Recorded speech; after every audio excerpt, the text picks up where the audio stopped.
কথার মামার খুব কাশি হলে কথা অগ্নিকে বলে, সাধু বাবা, আপনি তো অনেক দূর থেকে এসেছেন, আপনার তো দিব্য দৃষ্টি রয়েছে। আমার মামার না খুব শরীরটা অসুস্থ, আপনি বলুন তো আমার মামাকে ডাক্তারের কাছে নিয়ে গেলে উনি কি ঠিক হয়ে যাবেন? অগ্নি বলে, হ্যাঁ হ্যাঁ, কেন ঠিক হবে না, এভরিথিং ইজ ফাইন। এরপর কথার মামি এসে অগ্নিকে বলে, জানেন আমাদের গাছ পাগলি মেয়েটার না একটা হিল্লে হওয়া দরকার। আচ্ছা, এমন কি কোনো ছেলে নেই ওর জন্য? অগ্নি তখন বলে, হ্যাঁ, কেন থাকবে না, ওর খুব তাড়াতাড়ি ওর মনের মানুষের সাথে দেখা হবে। এরপর অগ্নির দাড়ি গোঁফ খুলে যেতে গেলে স্যান্ডি সেটাকে ম্যানেজ করে নেয়। তারপর সবাই আলোক নিরঞ্জন বলে ওই বাড়ি থেকে চলে যায়। জুনি কথাকে বলে, কী রে কথা, তুই কিছু বললি না কেন, ওনাদের আটকালি না কেন? ওনারা অনেক দূর থেকে এসেছে, তার উপর কিছু না খেয়েই চলে গেল। কথা বলে, আমার মনে হয় এই বাবাজিরা বেশি দিব্যদৃষ্টি নয়, ইংরেজি বলে বাবাদের মনে হয় দিব্যদৃষ্টি একটু কম থাকে। নাহলে তুই বল, আমার তো কোনো মনের মানুষই নেই, তারপরে আবার কোথা থেকে আসবে সে? এদিকে প্রিয়ের মা প্রিয়ের জন্য একটা সম্বন্ধ দেখেছে।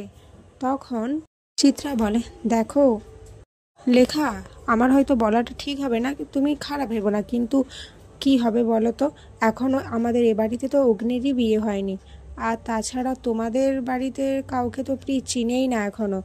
কি শিক্ষায় বড় হচ্ছে মেয়েটা, এইটুকু বয়সে বিয়ে দিয়ে দেবে? প্রিয়ের মায়ের খুব খারাপ লাগে। প্রিয়ের মা কর্তা দিদার কাছে যায়। কর্তা দিদা বলে, মেজো বৌমা অত ভেবে কিছু বলেনি, তবে আমার মনে হয় মেজো বৌমা কিন্তু ঠিক কথাই বলেছে, এত অল্প বয়সে প্রিয় দিদি ভাইয়ের বিয়েটা না দিলেই ভালো, তুই বরং না বলে দে। অপরদিকে অগ্নিরা সকলে কায়দা কানুনে চলে আসে। অগ্নি বলে, অবশেষে গোবর দেবীকে জালে ফেলতে পেরেছি, যে করে হুকুকে আমার প্রেমে ফেলতেই হবে। প্র্যাটি বলে, দেখ আমি কিন্তু একটা পুলিশ, আমাকে এইসবের মধ্যে জড়াস না। আক্কি বলে, এই তুই কী রে, বিগ ব্রো এত বড় একটা মিশন করছে, আর আমাদের কায়দা কানুনের রুলস কী ছিল, সবাই একে অপরের পাশে দাঁড়াবো, তাই তো, তুই এভাবে পালিয়ে যাচ্ছিস কেন? স্যান্ডি বলে, আর যাই বল না কেন এভি, তোর কিন্তু এখন গোবর দেবীর কথাই মুখে ফুটছে, তোর প্রত্যেক কথায় গোবর দেবী রয়েছে, কি ব্যাপার বলতো? এভি বলে, গোবর দেবীকে যে শাস্তি পেতেই হবে, আমার প্রেমে পড়ে তবেই তো শাস্তি পাবে, তাই না?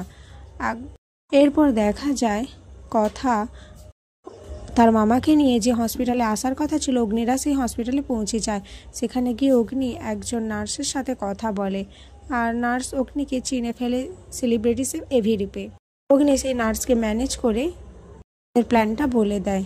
এদিকে কথা, জুনি আর কথার মামা হসপিটালে আসে। কথার মামা ডাক্তারের সাথে দেখা করবে চলে যায়।